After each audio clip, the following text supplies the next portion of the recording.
यशोदाताई सकाळी उठून नेहमीच्या सवयीप्रमाणे किचनमध्ये गेल्या आणि स्वतःसाठी चहा बनवायला ठेवला. चहासाठी साखरेचा डब्बा शोधताना त्यांना दिसलेच नाही आणि बाजूच्या काचेच्या बरणीला त्यांचा हात लागला आणि ती जोरात खाली पडून फुटली. क्षणभर यशोदाताईंच्या डोळ्यावर अंधारी आली होती. त्यांना काहीच दिसलं नाही आणि त्या फुटलेल्या काचेचा एक तुकडा त्यांच्या पायामध्ये शिरला आणि पूर्ण किचनमध्ये त्यांच्या पायाचं रक्त रक्त झालं. एकतर डोळ्यासमोर अंधारी येत होती आणि त्यात रक्त वाहत होतं. काय करावं काही सुचत नव्हतं. गॅसही तसाच चालू होता. यशोदाताई तिथेच पटकन खाली बसल्या. तेवढ्यात त्यांची सून तिथे आली आणि हा सगळा तमाशा बघून सासूलाच ओरडायला लागली. तिने त्यांना उठवायचीही तसदी घेतली नाही. यशोदाताई सुनबाईला म्हणाल्या, "अगं मला उठव, माझ्या डोळ्यांनी मला काहीच दिसत नाही." "अगं डॉक्टरांनी मागच्याच वर्षी मोतीबिंदूचे ऑपरेशन करायला सांगितले होते मला. पूर्ण 1 वर्ष निघून गेलं. आता तरी माझ्या डोळ्याचे ऑपरेशन करा तुम्ही." तेवढ्यात त्यांचा मुलगा बाहेर आला आणि यशोदाताईंचे बोलणे ऐकून ओरडूनच म्हणाला, "आई, सकाळी सकाळी काय आपल्या डोळ्याचं गाणं घात बसतेस?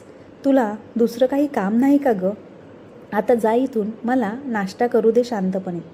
यशोदाताई म्हणतात, "मला आता डोळ्यांच्या वेदना सहन होत नाही रे. वेदनेबरोबर पूर्ण रात्रंदिवस डोळ्यातून पाणी वाहत असते. तुला किती दिवसांपासून म्हणत आहे की माझ्या डोळ्याचे ऑपरेशन कर, पण तू माझं काही ऐकतच नाही." तेव्हा जोरात ओरडून सुनबाई म्हणते, "तुमच्या डोळ्याचे ऑपरेशन करण्यासाठी आम्ही एकटेच नाही आहोत. अजून तुमची 5 मुलं आहेत. त्यांनासुद्धा सांगा की तुमच्या डोळ्याचं ऑपरेशन करायला आम्हीच का बरं करू सगळं. आता जा इथून आणि बाहेर कट्ट्यावर जाऊन बसा. आम्हाला शांतीने नाश्ता करू द्या." सकाळी सकाळी कटकट घेऊन बसता. मुलाचे आणि सुनबाईचे बोलणे यशोदाताईंना खूप लागले होते.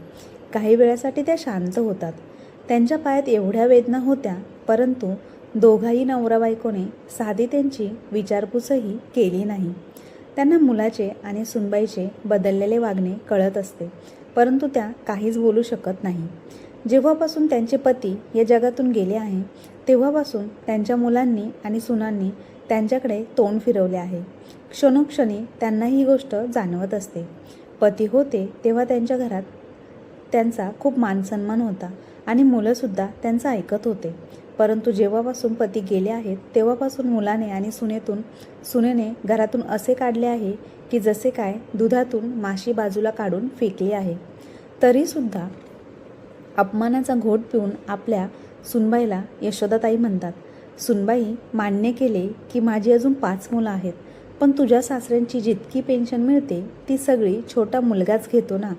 त्यामुळे मी त्याला सांगत आहे की कमीत कमी पेन्शनच्या पैशांनी तरी माझ्या डोळ्याचे ऑपरेशन कर."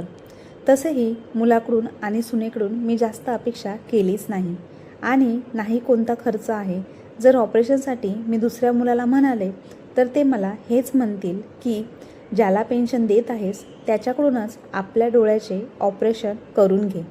त्यामुळे सगळ्यात अगोदर माझ्या डोळ्याचे ऑपरेशन करणे हे तुमचे कर्तव्य आहे.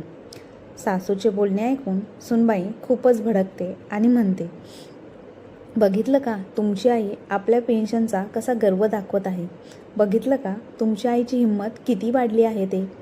खुर्चीवरून मुलगा उठला आणि जोरात ओरडून म्हणाला, "आई, काय फालतू बोलत आहेस गं? जर मी बाबांची पेन्शन घेत आहे तर तुलासुद्धा मीच सांभाळत आहे ना. 2 वेळचे जेवण देत आहे. हे तुला दिसत नाही का? तुला माझ्यासोबत ठेवत आहे. मला किती ॲडजस्टमेंट करावी लागते. माझे हे उपकारच समज की मी तुला माझ्यासोबत ठेवत आहे आणि तुला सांभाळत आहे." आपल्या मुलाचे असे बोलणे ऐकून यशोदाताई खूप दुःखी झाल्या की आपल्या म्हाताऱ्या आईला घरात ठेवण्यासाठी मुलाला ॲडजस्टमेंट करावी लागत आहे. मग त्या आता कुठे जाणार? निराश होऊन त्या आपल्या खोलीत निघून गेल्या. सकाळचे 10 वाजले होते. त्यांना भूकसुद्धा खूप लागली होती. मनात नसताना ते आपल्या सुनबाईला म्हणतात, "सुनबाई, मी नाश्तासुद्धा केला नाही गं. भूक लागली आहे. काय बनवले आहे? मलासुद्धा दे." "तुम्हाला तर सकाळी सकाळी काहीच कामे करावी लागत नाही. फक्त खायला तेवढे बसता येते. मला 10 कामं असतात. मुलांना स्कूलला पाठवायचे आहे, टिफिन तयार करायचा आहे, त्यांनासुद्धा दुकानावर जायचे आहे. सगळी कामं केल्यानंतर तुम्हाला नाश्ता देईल आणि तुम्हाला कुठे बाहेर कामाला जायचे आहे का? घरी तर बसायचं आहे ना?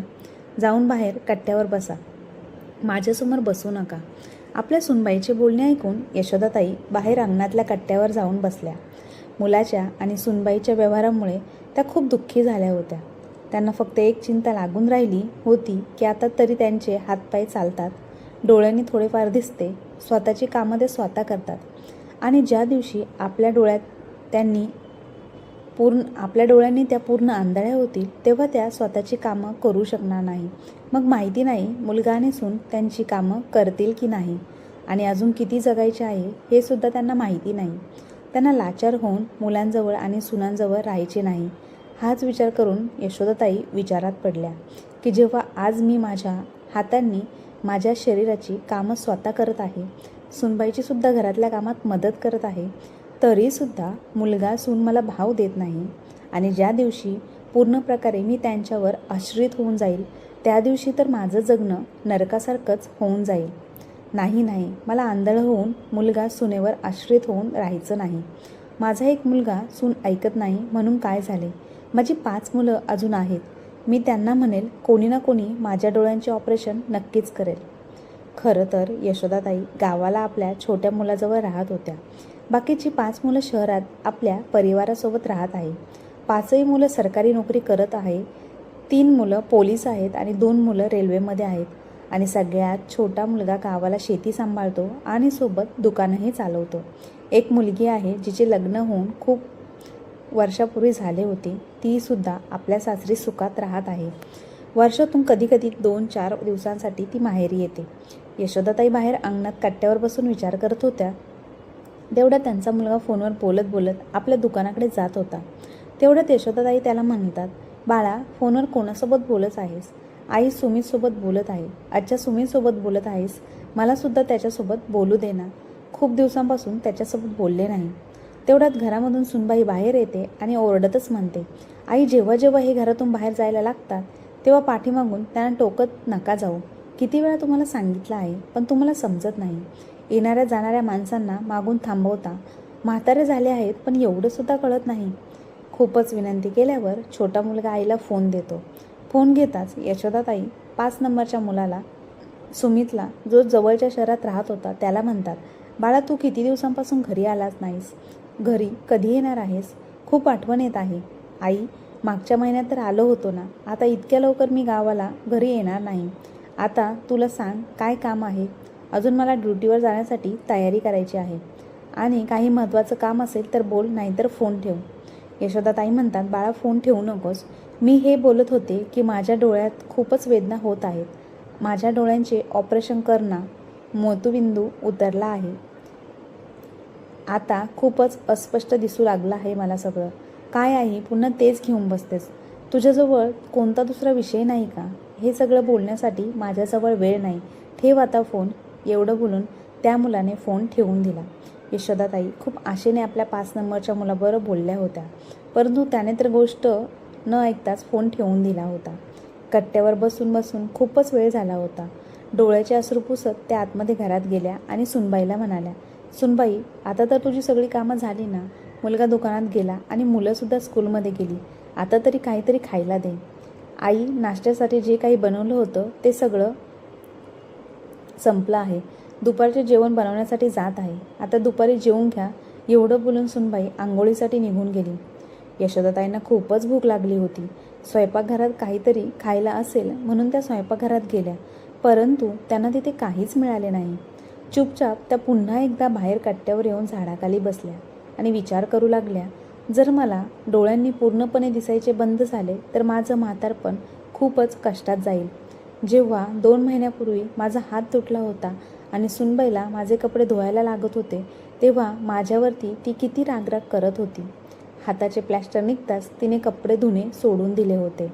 हात एवढा दुखत असतानाही मी किती मुश्किलीने माझी स्वतःची साडी धुवू शकत होते हे मलाच माहिती.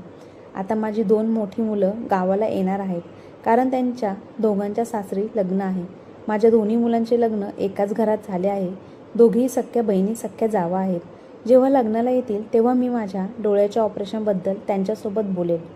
काही दिवसातच यशोदाताईंची दोन्ही मोठी मुलं आणि सुना गावाला घरी आल्या. मोठी सुनबाई आपल्या छोट्या जाऊबाईला म्हणते, हे बघ, मी माझ्या भावाच्या लग्नात पूर्ण 10,000चा लेहंगा खरेदी केला आहे. किती सुंदर दिसत आहे ना. हो, मी सुद्धा माझ्या नवऱ्याला सांगितले होते की माझ्या भावाचे लग्न आहे. जोपर्यंत तुम्ही मला कानातले झुमके देत नाही तोपर्यंत मी लग्नाला जाणार नाही. माझ्या नवऱ्याने सुद्धा मला त्याच दिवशी लगेच सोन्याचे झुमके घेऊन दिले. पूर्ण 60,000चे आले आहेत. आपल्या सुनांचे बोलणे ऐकून यशोदाताईंना खूपच आनंद होत होता की चला, माझ्या मुलांनी किती प्रगती केली आहे. सुना किती चांगले चांगले कपडे घालत आहे, सोन्याचे दागिने घालत आले. भलेही मी माझी हौस पूर्ण करू शकले नाही, परंतु माझी मुलं तर त्यांची हौस पूर्ण करत आहे. जेव्हा माझी मुलं छोटी छोटी होती तेव्हा माझ्या अंगावर इतक्या जबाबदाऱ्या होत्या की माझ्यासाठी साधी एक साडी खरेदी करताना मला 10 वेळा विचार करावा लागत होता. कारण आमचे एकत्र कुटुंब होते आणि घरात नोकरी करणारे एक मात्र माझे पती होते. पतीच्या पगारातूनच सगळा घर खर्च चालत होता. 2-2 नंदांची लग्न केली. आईवडिलांची जबाबदारी, गोळ्या औषधांचा खर्च माझे पतीच करत होते. आणि मग 6-7 मुलांना सांभाळणे, शिकवणे एवढं सोपं नव्हतं. त्यामुळे इतक्या साऱ्या जबाबदाऱ्यांमध्ये माझी स्वप्न पूर्ण करण्याची संधी मिळतच नव्हती. परंतु देवाच्या कृपेने आज शहरातील 5ही मुलं खूप पैसा कमवत आहे, खूप प्रगती करत आहे. कोणत्याच गोष्टीची कमी नाही. रात्री सर्वजण अंगणात एकत्र जेवायला बसले तेव्हा यशोदाताई आपल्या दोन्ही मुलांना म्हणतात, यावेळेस मी सुद्धा तुमच्यासोबत शहरात येईल. यशोदाताईंचे बोलणे ऐकून दोन्ही मुलं आणि सुना असे गप्प बसले जसा काही त्यांना साप चावला आहे. परंतु जो छोटा मुलगा गावाला राहत आहे त्याला हे ऐकून आनंद झाला की चला, चांगलं झालं, आई मोठ्या दादाजवळ गेली तर तिकडेच आपल्या डोळ्यांचे ऑपरेशन करून घेईल, मला खर्च करावा लागणार नाही. त्यामुळे तो छोटा मुलगा म्हणाला, चांगले आहे आई, तू दादाजवळ शहरात निघून जा, तिकडेच आपल्या डोळ्यांचे ऑपरेशन कर. कारण दादा तर मोठ्या शहरात राहतो, तिकडे डॉक्टरसुद्धा चांगले असतील, आरामात तुझ्या डोळ्यांचे ऑपरेशन होईल. तेव्हाच मोठी वहिनी तोऱ्यात म्हणते, का आईला का आमच्यासोबत घेऊन जाऊ? पूर्ण पेन्शन तुम्ही ठेवता, मग आम्ही त्यांच्या डोळ्यांचे ऑपरेशन का बरं करू? हो दीदी, बरोबर बोलत आहे तू. भाऊजी, आईंच्या डोळ्यांचे ऑपरेशन तुम्हालाच करावे लागेल. आम्ही त्यांच्यावर कोणतेच पैसे खर्च करणार नाही. आणि तसेही बाबा गेल्यानंतर आम्ही 5 भावांनी हेच ठरवले होते की जो मुलगा बाबांची पेन्शन घेईल तो मुलगा आईची जबाबदारी उचलेल. नाहीतर बाबांची जेवढी पेन्शन आली आहे ती सगळी आम्हाला द्या, त्यानंतर आम्ही ऑपरेशन करतो. यासाठी छोटा मुलगा आणि सुनबाई तयार होत नाही आणि म्हणतात की नाही नाही, बाबांची पेन्शन तुम्हाला का द्यायची? तुम्ही तर पहिल्यापासूनच चांगली नोकरी करता, तुम्हाला चांगला पगार मिळतो, पेन्शनचे पैसे तर मीच ठेवणार. मग दोन्ही मोठी मुलंसुद्धा साफ नकार देतात आणि म्हणतात की मग ऑपरेशनसुद्धा तुम्हीच करा, आम्ही आईला शहरात घेऊन जाणार नाही. मुलांचे बोलणे ऐकून यशोदाताईंचे मन खूपच दुःखी झाले होते. जेव्हा मुलं छोटी होती तेव्हा त्यांच्या शिक्षणात आपला जीव ओवाळून टाकत होत्या. विचार केला होता की जेव्हा मुलं मोठी होतील तेव्हा आमची काळजी घेतील. परंतु इथे तर मुलं एका छोट्या जबाबदारीलासुद्धा एकमेकांच्यावर ढकलत आहेत आणि उलट तर त्यांच्याजवळ पैशांची काहीच कमी नाही. पण जेव्हा आईची गोष्ट येते तेव्हा सगळे कंगाल होऊन जातात. तिन्ही मुलं आणि सुना याच गोष्टी घेऊन आपापसात तुतुमेमे करू लागतात. ज्याला ऐकून यशोदाताई काही न खाता पिता अंगणातून उठून आपल्या खोलीत निघून जातात आणि खूप वेळेपर्यंत आपल्या पतीच्या फोटोसमोरून धुमसून रडतात. म्हणतात की मला नव्हते माहिती की तुम्ही गेल्यानंतर मला असा दिवससुद्धा पाहायला मिळेल. त्या दिवशी यशोदाताई जेवल्यासुद्धा नाही, परंतु एकासुद्धा मुलाने किंवा सुनेने दया दाखवली नाही. कोणताच मुलगा म्हणाला नाही की आई तू जेवली का नाही, जेवून घे. सगळेजण जेवून खाऊन आपल्या खोलीत निघून गेले आणि सकाळी शहरात निघून गेले. खूपच आशेने यशोदाताईंनी आपल्या मुलांना ऑपरेशनसाठी सांगितले होते, परंतु मुलं सगळ्या आशा तोडून आपल्या बायकांना घेऊन शहरात निघून गेले.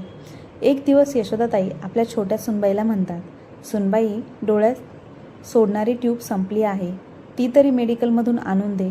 काय आई, आता तर 4 दिवसापूर्वी आणली होती ना, आणि संपून गेलीसुद्धा. रोज डोळ्यात ट्यूब सोडण्याची काय गरज आहे? एक दिवस सोडून एक दिवस सोडत जा ना. सुनबाई, जसे डॉक्टरांनी सांगितले आहे तसेच तर मी करत आहे. छोट्या डोळ्यामध्ये मी किती ट्यूब सोडणार? एवढे बोलून यशोदाताई बाहेर अंगणात येऊन बसल्या. आता त्यांची अजून 2 मुलं राहिली होती ज्यांना आपल्या ऑपरेशनबद्दल सांगायचे होते. परंतु जेव्हा यशोदाताईंनी आपल्या त्या 2 मुलांना फोन केला तेव्हा त्यांनी फोन उचललाच नाही. कारण त्यांना पहिलेच कळाले होते की आई ऑपरेशनसाठी फोन करणार आहे. आता यशोदाताईंना आपल्या मुलांचा आणि सुनांचा व्यवहार चांगल्या प्रकारे लक्षात आला की अशा प्रकारे म्हाताऱ्या आईपासून 6 मुलं आणि सुना पिछा सोडवत आहे. एक छोटेसे डोळ्याचे मोतीबिंदूचे ऑपरेशन करण्यासाठी 6च्या 6 मुलांसमोर हात जोडावे लागत आहे. परंतु तरीही मुलं आणि सुना माझ्या डोळ्याचे ऑपरेशन करायला तयार नाहीत. पूर्ण रात्रभर यशोदाताई हीच गोष्ट विचार करत करत रडत राहिल्या की पूर्ण जग मुलगा झाल्यानंतर किती आनंद साजरा करतो की मुलगा झाला तर म्हातारपणात आमची काळजी घेईन. हीच काळजी घेण्यासाठी आम्ही मुलांना जन्म देतो का, जे आमच्याकडून तर सगळं काही घेतात, परंतु जेव्हा त्यांची वेळ येते तेव्हा सगळेजण एकमेकांवर आईचे ओझे लादण्याचा प्रयत्न करतात. पूर्ण रात्रभर यशोदाताई झोपल्या नाही, परंतु त्यांना एवढे समजले की त्या बिचाऱ्या बनून आयुष्य घालू शकणार नाही. म्हातारपण कोणीच पाहिले नाही. माहिती नाही देवाने किती आयुष्य दिले आहे, आणि तसेही पती गेल्यानंतर ते आपले जास्त आयुष्य मागत नाहीत. आरामात देवाजवळ जाण्याची त्यांची इच्छा आहे, परंतु आता ते आपले आयुष्य कोणासमोर रडून जगणार नाहीत. स्वाभिमानाने आपले म्हातारपण जगणार, हाच विचार करून त्या एक निर्णय घेतात आणि सकाळी उठून सुनेच्या मोबाईलवरून आपल्या मुलीला फोन करतात. फोन झाल्यावर सुनबाई बोलते, आई आता तर कोणता सणसूद नाही आणि नाही उन्हाळ्याच्या सुट्ट्या आहेत, मग तुम्ही आपल्या मुलीला इकडे का बोलवले? तुमची मुलगी आल्यानंतर घरात खूप खर्च वाढतो, तुम्हाला माहिती आहे का? आणि तसेही तुमच्यावर आम्ही खूप खर्च करतो. 2 वेळचे जेवण देत आहे, गोळ्या औषधांचा खर्च उचलत आहे. तेव्हा यशोदाताई म्हणाल्या, का सुनबाई, मी माझ्या मर्जीने माझ्या मुलीला बोलावू शकत नाही का? हे घर तुझ्या अगोदर माझे आहे. पूर्ण 50 वर्ष मी या घरात राहिली आहे, त्यामुळे या घरावर माझा हक्क आहे. तू तर या घरात काही वर्षापूर्वीच आली आहे आणि माझ्या मुलीला या घरात बोलवण्यासाठी कोणाला मला विचारण्याची गरज नाही.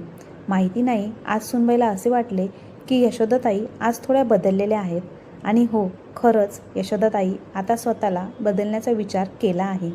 दुपारपर्यंत त्यांची मुलगी सारिका घरी येते आणि यशोदाताईंना म्हणते, आई काय झाले आहे? तुम्हाला इतके घाईघाईत का बोलवले आहे? सगळं ठीक तर आहे ना? हो बाळा, सगळं ठीक आहे, आणि जे ठीक नाही आता ते ठीक होणार आहे. आई तू काय बोलत आहेस, मला काहीच कळत नाही. नाही बाळा, उद्या तू माझ्यासोबत शहरात चल, थोडेसे काम आहे. यशोदाताई विचार करत होत्या की मुलीसोबत शहरात जाताना मुलाला आणि सुनेला काहीतरी कारण सांगावे लागेल, नाहीतर ते आम्हाला जाऊनच देणार नाही. त्यामुळे यशोदाताई सुनबाईला म्हणतात, आज मी सारिकासोबत शहरात जाणार आहे. खरं तर तिच्या ओळखीचे एक चांगले डॉक्टर आहेत, त्यांनाच माझे डोळे दाखवून येईल. सारिका म्हणत होती की मी तुझ्या डोळ्यांचे ऑपरेशन करते. मुलगा आणि सून यशोदाताईंचे बोलणे ऐकून खुश होतात की चला, आता आईचे ऑपरेशन तिची मुलगीच करेल. ती आई सोबत शहरात जाणार आहे तर तीच खर्च करेल, त्यांना खर्च करण्याची गरज नाही. शहरात जाता सारिका आत्तापर्यंत गप्प होती की आता आईला विचारते, आई आता तरी सांग, तू मला शहरात का घेऊन आली आहेस? बाळा तू माझ्यासोबत बँकेत चल, मला एक महत्त्वाचं काम आहे.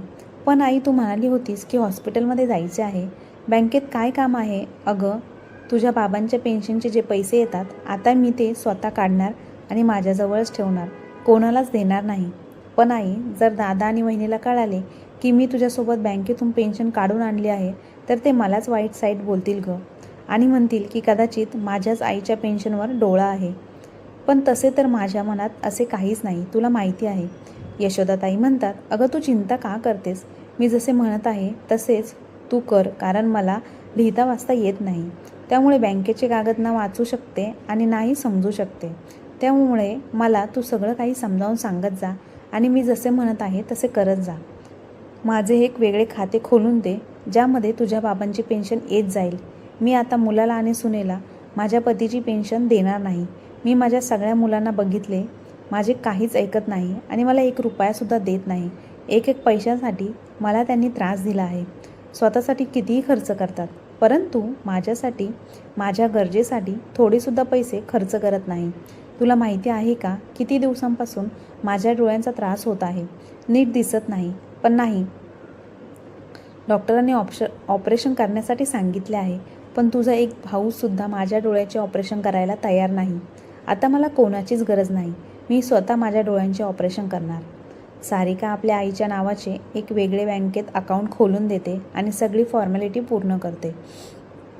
तो बँकवालासुद्धा म्हणतो, मावशी तुम्ही चिंता करू नका, पुढच्या महिन्यापासून सगळे पैसे तुमच्याच अकाउंटमध्ये येतील. आणि हो मावशी, या महिन्याच्या पेन्शनचे पैसे अकाउंटमध्ये आले आहेत.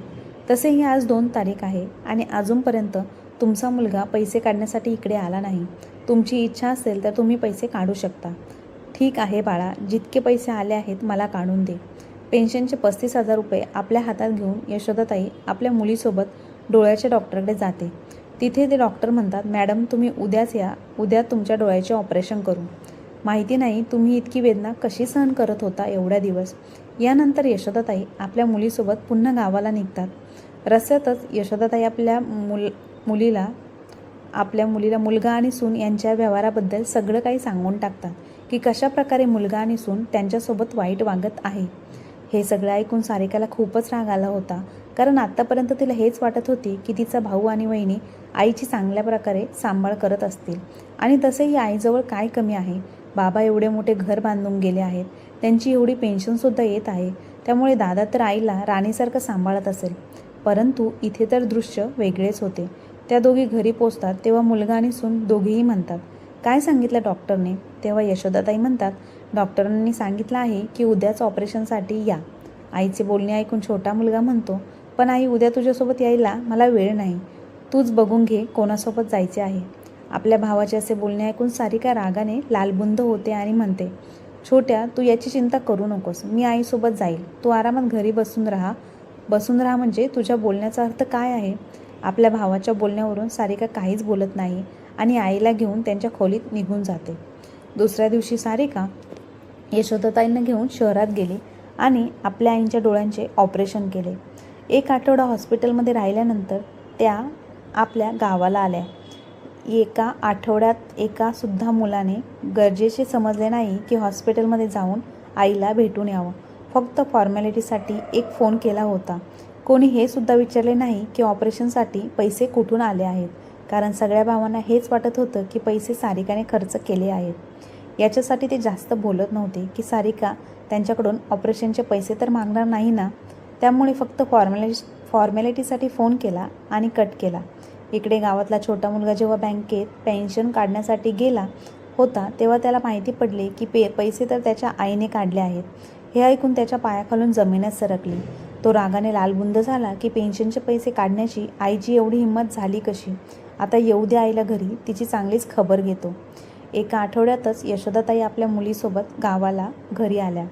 सारिकाने आपल्या आईसाठी खूप सारे खाण्यापिण्याचे सामान शहरातून घेऊन आली होती, ज्याच्यात खूप सारी फळं, गाईचे शुद्ध तूपसुद्धा होते. मुलगा आणि सून पहिलेपासूनच रागाने लालबुंद होऊन आईच्या येण्याची वाट पाहत होते आणि जसे त्यांनी फळांनी भरलेल्या बॅगला ते पाहतात तेव्हा सुनबाई पूर्ण बॅग पलटी करते आणि जोरात ओरडून म्हणते, बघता काही ते पेन्शनचे पैसे कसे उडवले जात आहे. हे बघा किती सारी फळं, मावा तुमची म्हातारी आई स्वतःसाठी घेऊन आली आहे. म्हातारपणात ती फळं खाऊन आपले शरीर चमकवणार आहे. माहिती नाही एवढी फळं मावा खाऊन म्हातारपणात काय करणार आहे. हत्ती गेला आणि शेपूट राहिले तरी फळं अशी घेऊन आली आहे जसे काही तिचे पूर्ण आयुष्य अजून बाकी आहे.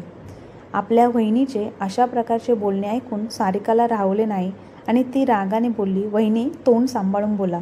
असे कोणी म्हटले आहे की म्हातारपणात खाणे पिणे सोडायला लागते. अरे म्हातारपणात तर अजून पौष्टिक खाण्याची गरज असते, म्हणजे ते आजारी पडणार नाहीत. जर ते आजारी पडले तर मुलाचे आणि सुनेचेच काम वाढते. त्यामुळे हे चांगलं आहे की म्हातारपणात त्यांना वेळेवर जेवण देऊन त्यांची काळजी घेऊन त्यांना निरोगी ठेवावे. आणि जर आई स्वतःसाठी खाण्यापिण्याचे सामान घेऊन आले आहे तर याच्यात तुम्हाला काय त्रास होत आहे. आई तुमच्याजवळ पैसे मागायला आली नव्हती. बाबांच्या पेन्शनचे जे पैसे येतात त्याच्यातूनच तिने हे सगळं खरेदी केलं आहे आणि आपल्या डोळ्यांचे ऑपरेशनसुद्धा त्याच पैशांनी केलं आहे. हे ऐकून मुलगा तोऱ्यात म्हणाला, काय आई तू तुझ्या डोळ्यांचे ऑपरेशन पेन्शनच्या पैशाने करून आली आहेस. मला वाटले होते की सारिकाने ऑपरेशनचे पैसे दिले आहेत. यावर यशोदाताई रागात म्हणाल्या, का रे बाळा, प्रॉपर्टी तू ठेवणार आणि ऑपरेशनचे पैसे सारिका देणार, हा कोणता न्याय आहे. मुलगा लगेच म्हणाला, पण आई तू पेन्शनचे पैसे का काढलेस. तुझी हिंमत कशी झाली, मला का नाही विचारले. यावर यशोदाताई म्हणाल्या, का बाळा, माझ्या नवऱ्याच्या प्रॉपर्टीवर माझासुद्धा हक्क आहे आणि याच हक्काने मी ते पैसे काढले आहेत. नवऱ्याच्या पेन्शनवर फक्त त्याच्या बायकोचा अधिकार असतो, नाही मुलाचा आणि नाही सुनेचा. तू मला पेन्शनचे पैसे काढण्यापासून थांबवू शकत नाही आणि जास्त काही माझ्यावर जबरदस्ती करण्याचा प्रयत्न केला तर पोलिसात तक्रार करेल मी. पोलीसवाले तुमच्या दोघांची चांगलीच खबर घेतील. यशोदाताईंचे बोलणे ऐकून सुनबाई म्हणते, आई भले तुम्ही आपल्या पेन्शनचा गर्व आम्हाला दाखवत आहात, पण जेव्हा तुमचे म्हातारपण येईल आणि जेव्हा तुम्हाला आमची गरज पडेल तेव्हा तुमचा हाच मुलगा आणि सून कामी येतील, तुमची मुलगी कामी येणार नाही. सुनबाईचे बोलणे ऐकून यशोदाताई हसल्या आणि म्हणाल्या, सुनबाई ते तर आत्ता समोर दिसत आहे की माझ्या कामी कोण आला आहे आणि कोण नाही. मी तुमच्या हातापाया पडत राहिले पण कोणी माझ्या डोळ्यांचे ऑपरेशन करायला तयार झाले नाही. नंतर माझी मुलगीच माझ्या कामाला आली, मग तुम्ही माझ्या म्हातारपणात कसे काय कामी याल. तेवढ्यात मुलगा ओरडून म्हणतो, अच्छा आता मला सगळं काही समजायला लागलं आहे. तुम्ही दोघी मायलेकीने मिळून पेन्शनचे पैसे हडप करायचे होते. आत्ताच्या आत्ता माझ्या घरातून चालते व्हा, जा तू तुझ्या लेकीच्या घरी जाऊन राहा. आपल्या मुलाचे असे बोलणे ऐकून खूप हिंमत करून यशोदाताईंनी त्याच्या जोरात कानाखाली लावली आणि म्हणाल्या, कोण काय हडप करत आहे हे तर मला साफ दिसत आहे. जर मला माझे स्वतःचे घर आहे तर मग मी माझ्या मुलीच्या घरी का जाऊ. आणि तुझे हे घर कसे काय झाले. हे घर माझ्या पतीचे आहे, त्यांनी खूप कष्टाने बनवले होते, त्यामुळे हे घर फक्त माझेच आहे. पेन्शनचे पैसेसुद्धा माझेच आहेत. आता तुम्ही लोक माझ्या घरातून निघून जा. मी तुम्हा लोकांना माझ्या घरात राहू देणार नाही. आता माझ्या डोळ्यांचे सुद्धा ऑपरेशन झालं आहे, मला चांगलं दिसायला लागलं आहे. मी स्वतः माझी काळजी घेऊ शकते.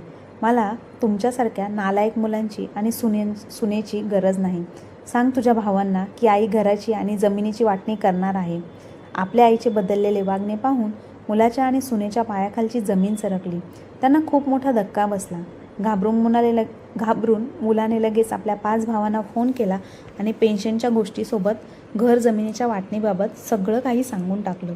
जर आईने आपल्या पेन्शनसोबत घर आणि जमीनसुद्धा आपल्या मुलीच्या नावावर केली तर या भीतीने 5ही मुलं आपल्या बायकांसोबत गावाला लगेच आले. यशोदाताईंनासुद्धा हेच हवे होते की त्यांची 6च्या 6 मुलं आणि सुना एका अंगणात एकत्र यावे, म्हणजे त्यांचा निर्णय त्यांना सांगतील. जेव्हा 5ही मुलं आणि सुना गावाला आले तेव्हा त्यांनी आईला हे सुद्धा विचारले नाही की डोळ्याचे ऑपरेशन कसे झाले, तुझी तब्येत कशी आहे, दुखत तर नाही ना. उलट ओरडून म्हणू लागले, हे तू चांगलं नाही केलं आई. हसत हसत यशोदाताई म्हणाल्या, वा बाळांनो, जेव्हा मी तुम्हाला सारखं बोलत होते तेव्हा तर तुम्हाला कोणाजवळ गावाला येण्यासाठी वेळ नव्हता, पण जशी पैसे आणि संपत्तीची गोष्ट आली तेव्हा कसे धावत पळत गावाला आले. म्हाताऱ्या आईसाठी कोणाजवळ 2 दिवसांचा वेळ नव्हता, आता कसा तुम्हाला वेळ मिळाला. सगळ्यांना आपल्या आईचे बोलणे ऐकून शहरातील 5ही मुलं सुना शांत बसली. तेव्हा ज्या 2 मुलांनी यशोदाताईंचा फोन उचलला नव्हता त्या मुलांना यशोदाताई म्हणतात, तुम्ही दोघांनी तर माझा फोन उचलला नाही. जेव्हा घराची आणि जमिनीच्या वाटण्याची गोष्ट आली तेव्हा धावत पळत आले. लाज वाटत नाही का तुम्हाला. तुमच्यासारख्या नालायक मुलांच्या ऐवजी देवाने मला 6 मुली दिल्या असत्या तर खूप चांगले झाले असते. आई काय फालतू बोलत आहेस आणि तुझ्या डोक्यात घराच्या जमिनीच्या वाटणीची गोष्ट कशी आली. बरोबर बोलत आहेस पोरा. पहिली तर माझ्या डोक्यात पेन्शन घेण्याचा सुद्धा विचार डोक्यात आला नव्हता. मला वाटलं होतं की माझी 6 मुलं आहे, मग मला चिंता करण्याची काय गरज आहे. जेव्हा पेन्शनची गरज पडेल तेव्हा मुले देतील. पण मी आता पाहिले, जेव्हा मला गरज पडली तेव्हा माझा एक सुद्धा मुलगा मला हॉस्पिटलमध्ये बघायला आला नाही. त्यामुळे आता मी पेन्शन माझ्याकडेच घेणार आणि घराचा आणि जमिनीचा जो 7वा हिस्सा आहे तो मी घेणार आहे. आपल्या आईचे असे बोलणे ऐकून मोठा मुलगा हसतो आणि म्हणतो, आई तू घराचा आणि जमिनीचा 7वा हिस्सा घेऊन या म्हातारपणात काय करणार आहेस. तेव्हा यशोदाताई म्हणतात, मी गरिबाला दान करेल किंवा एखाद्या आश्रमामध्ये जाऊन देईन, पण माझा हिस्सा मी मुलांना आणि सुनांना देणार नाही. तुम्हाला नाही देणार. जोपर्यंत जगेन तोपर्यंत माझे म्हातारपण त्या पैशाने काढेल. तेव्हा एक मुलगा म्हणतो, आई तुझ्यासाठी तर पेन्शनचे पैसे पुरेसे आहेत, मग तुला 7वा हिस्सा का हवा आहे. यशोदाताई म्हणतात, कारण मला माझ्या आयुष्याचा एक तुकडासुद्धा तुम्हा लोकांना द्यायचा नाही. भलेही रस्त्याच्या भिकाऱ्याला देईल, ज्याला द्यायचा आहे त्याला देईल, जो माझा सेवा करेल त्यालाच मी माझा हा हिस्सा देईल. फुकटमध्ये माझा हिस्सा मी कोणालाच देणार नाही. आणि शेवटी यशोदाताई आपल्या घराचा आणि जमिनीचा 7वा हिस्सा घेऊनच राहतात. आता त्यांच्याजवळ ना पैशाची कमी आहे ना कोणत्याही गोष्टीची. आता ते आपल्या मुलांना म्हणतात, आता तुम्ही सांगा, तुमच्यापैकी मला सांभाळण्यासाठी, माझी सेवा करण्यासाठी कोण तयार आहे? त्यालाच मी माझा हिस्सा आणि पेन्शनचे पैसे देईल. आपल्या आईचे बोलणे ऐकून सगळी मुलं म्हणू लागली, आई तू आमच्यासोबत शहरात चल. मोठी मुलं म्हणू लागली, आई तू आमच्यासोबत शहरात चल. आम्ही दोघे जवळजवळ राहतो. जिथे तुझे मन होईल तिथे येत जात राहा. कालपर्यंत जी मुलं म्हातारी आईला ओझे समजून एक दुसऱ्यांवर लादत होते आणि बाजूला होत होते, आज तीच मुलं पैशांच्या लोभापायी आईला आपल्यासोबत घेऊन जाण्यासाठी भांडू लागले होते. आणि नंतर एक एक करून आपल्याजवळ आईला खूपच आरामात सांभाळू लागेल, त्यांची सेवासुद्धा करू लागले. आता आपल्या हिस्स्याचे घर, जमीन, पेन्शन सगळं काही यशोदाताई आपल्या हातात ठेवत होत्या आणि जेवढे गरजेचे होते, ज्या मुलाजवळ जायच्या तेवढे खर्च करत होत्या. बाकी आपल्याजवळच ठेवत होत्या. तर मित्रांनो, जर म्हातारपणात मुलगा आणि सून सेवा करत नाही किंवा सांभाळत नाही, तेव्हा त्यांना यशोदाताईंसारखे पाऊल उचलायलाच हवे. कारण जर सगळं सरळ बोटाने तूप निघत नसेल तर बोट हे वाकडे करावेच लागते. आणि यशोदाताईंनीही तेच केले. जेव्हा आपण सगळं काही आपल्या मुलांना आणि सुनांना देतो आणि त्यांच्यावर आश्रित होतो आणि नंतर आपलेच पैसे त्यांच्याकडे हात पसरून मागावे लागतात, तेव्हा मुलं आपलेच पैसे आपल्याला देण्यासाठी उपकाराची भाषा करतात. तर मग हे चांगलं आहे की म्हातारपणात आपले पैसे आपल्याकडेच ठेवा. भलेही त्यातला अर्धा हिस्सा आपल्या मुलांना द्या, परंतु काही हिस्सा आपल्यासाठी नक्की ठेवा. तर मित्र आणि मैत्रिणींनो, तुम्हाला आजची कथा कशी वाटली कमेंट बॉक्समध्ये नक्की कळवा. आणि कथा आवडली असल्यास आपल्या चॅनलला लाईक, शेअर, सबस्क्राईब नक्की करा. धन्यवाद.